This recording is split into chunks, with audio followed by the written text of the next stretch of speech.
Hello friends, इस video में आपको कराने वाली क्लास 12 का हिंदी का पेपर सोल्यूशन एपटी बोर्ड परीक्षा 2024 लेटेस्ट आप देख सकते हैं। ठीक है, पेपर कोड ए है, अलग अलग कोड आते हैं, कोई भी कोड आए आपको टेंशन नहीं लेनी है। और ये साहित्यिक हिंदी का पेपर है, सामान्य हिंदी का मैंने प्रोवाइड करवा दिया, तो देख लीजिएगा विद सोल्यूशन। ठीक है, ऐसे आपको सारे पेपर मिल जाएंगे डेली। और बोर्ड में क्वेश्चन आपको यहीं से मिलने वाले, इसी टाइप से आएंगे, बिल्कुल भी आपको टेंशन नहीं लेनी है। प्री बोर्ड इसी लेकर आए थे, इससे बच्चों की तैयारी का पता चल जाए और बच्चों को खुद से पता चल जाए कि उनकी कितनी तैयारी हो चुकी है। ठीक है, तो बिल्कुल भी आपको टेंशन नहीं लेनी है। मैंने पूरा ग्रामर करवा ही दिया है, आपको अच्छे से देख लेना। संस्कृत का भी करवा दिया, वो भी आप देख लीजिएगा।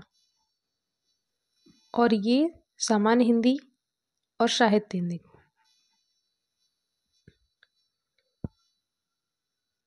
ये पेपर चाहे बच्चा साइंस साइड का हो चाहे आर्ट साइड, दोनों के लिए इक्वली इंपॉर्टेंट है। क्योंकि थोड़ा बहुत चेंज होता है साहित्य हिंदी वाले जिनके पास होती है, तो ज़्यादा चेंज नहीं होता है। तो आपको चाहे आप साइंस साइड के हो चाहे आर्ट साइड के हो, दोनों के लिए हेल्पफुल है। ठीक है, क्योंकि रचनाएं वगैरह सेम हो जाती हैं, ग्रामर में थोड़ा सा चेंज आता है बस। फर्स्ट क्वेश्चन है, काशी नागरी सभा की स्थापना हुई थी भारतीय हिंदी में। फटाफट से कवर करेंगे। प्रथम उपन्यास, प्रथम कहानी, प्रथम नाटक खूब पूछे आते हैं। मैंने आपको एक वीडियो में शॉर्ट में करवा रखे हैं, देख लीजिएगा। वहाँ से एक क्वेश्चन हर बार पेपर में आता है, तो ये हो जाएगा परीक्षा गुरु। ओके, नेक्स्ट है, मनस्वी मित्र तुम धन्य हो, कथन है। ठीक है, कुटज जो आचार्य हजारी प्रसाद द्विवेदी का है। सदल मिश्र की रचना इंपोर्टेंट है। सुख सागर, ये और भी, ये भी खूब आता है। कौन सी विधा है ये? तो ये है संस्मरण। यहाँ पे देखो प्रथम महाकाव्य पूछ लिया गया, तो ये है पृथ्वीराज रासो। प्रयोगवादी कवि आगे हैं, जयचंद्र प्रकाश रचना है, केदार भट्ट की है ये। तारा सप्तक की तीनों डेट आपको आनी चाहिए। प्रथम है 1943, सेकंड है 1951 और थर्ड है 1959। तो यहाँ पे दूसरा पूछा गया, आपको तीनों याद ध्यान रखनी, क्योंकि एक ना एक पेपर में पूछ ली जाती है। तो ये इसका हो जाएगा 1951। ठीक है, और इसके जो प्रकाशन जो किया था वो आगे ही नहीं किया था। ठीक है, ध्यान रखना। नेक्स्ट है, अष्टछाप के कवियों का संबंध भक्ति काल की, ये कृष्ण भक्ति शाखा से। ठीक है, कृष्ण भक्ति शाखा से है। ये व्याख्या जो मैंने आपको हाफेली के पेपर प्रोवाइड करवाए थे उसमें भी आई थी। प्रवृत्ति निवृत्ति का अर्थ पूछा गया था, मैंने आपको करवाया था। ठीक है, तो ये वही चैप्टर है। ये देखो यहाँ पे आया हुआ संदर्भ वही लिखेंगे। इसका चैप्टर का नाम है भाग्य और पुरुषार्थ। क्या है? भाग्य और पुरुषार्थ। इसके लेखक है जैनेन्द्र कुमार। ठीक है, और इधर से आए ये भाषा और आधुनिकता। देखो ये चैप्टर साइंस साइड वाले बच्चों के सिलेबस में भी है, भाषा और आधुनिकता। प्रोफेसर जी रेड्डी इसके लेखक हैं। तो ये सामान्य हिंदी में भी इसमें से एक स्टैंजा आया था और इसमें भी देखो आया है, इसीलिए मैं कह रही हूँ दोनों क्लासेस के लिए हेल्पफुल है। तो संदर्भ कैसे लिखते हैं? प्रस्तुत गद्यांश हमारी पाठ्य पुस्तक गद्य खंड के, ठीक है, भाषा और आधुनिकता नामक पाठ से लिया गया है। इसके लेखक कौन है? प्रोफेसर जी रेड्डी। ऐसे आप लिख दीजिएगा। यहाँ पे देखो रेखांकित अंश की व्याख्या यहाँ पे पूछी है, तो देखो यहाँ से अंडरलाइन जो हो रही है ना, यहाँ से लेकर जीवित ना रह सकेगी, यहाँ तक आपको बताना है।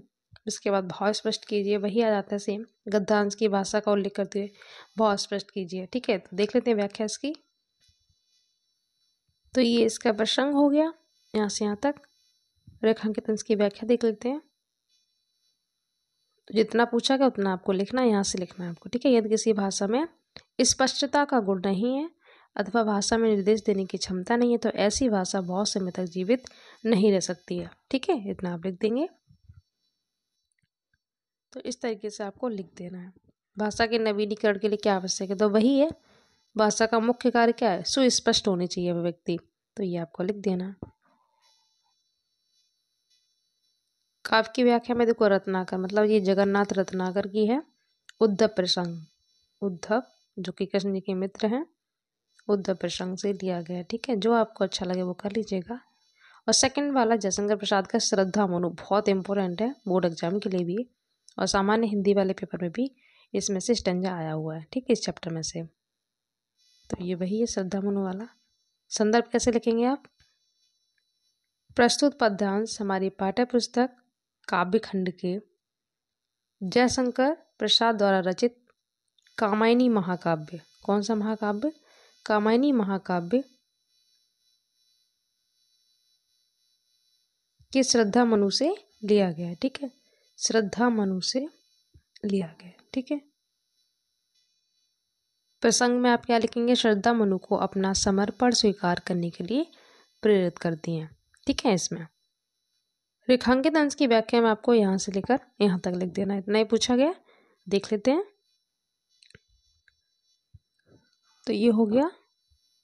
ठीक है, श्रद्धा मनु को क्या प्रेरणा दे रही है मैंने आपको बता ही दिया, वही आ जाएगा जो प्रसंग में मैंने आपको बताया था।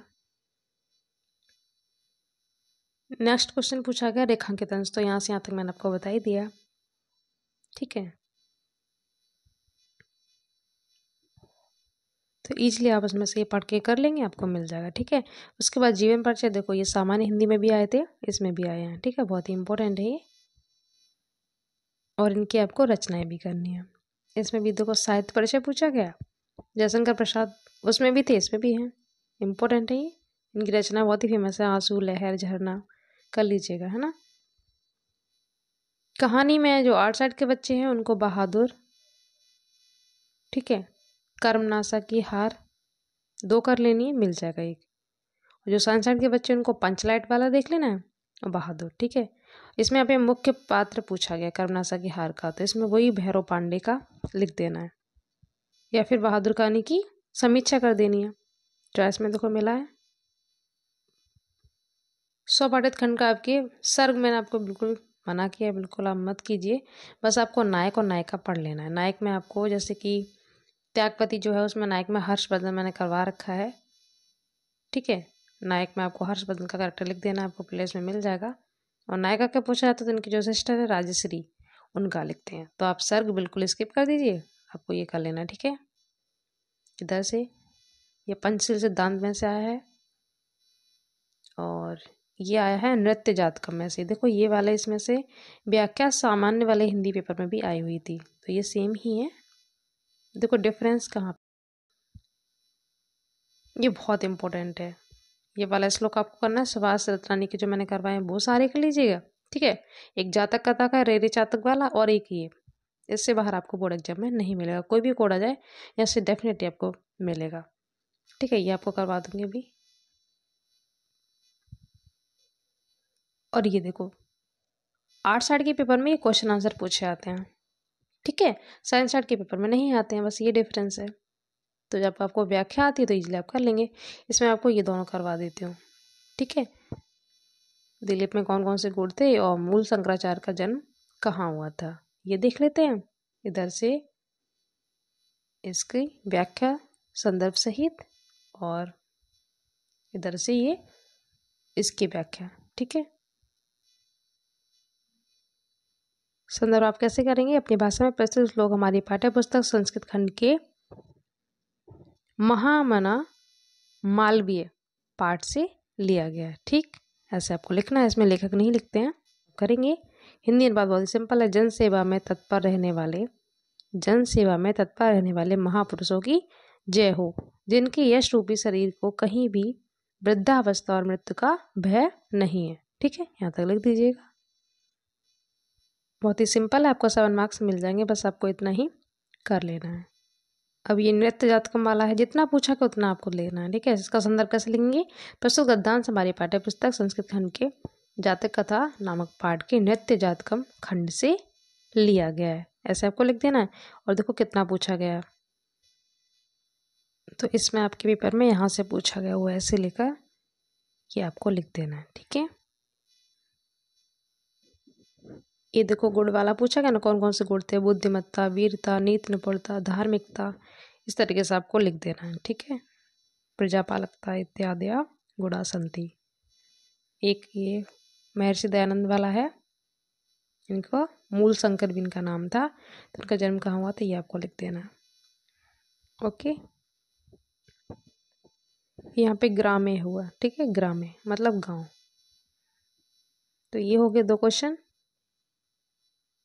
तो इधर से ये हो गया, ये हो गया, और इधर से ये दोनों क्वेश्चन हो गए।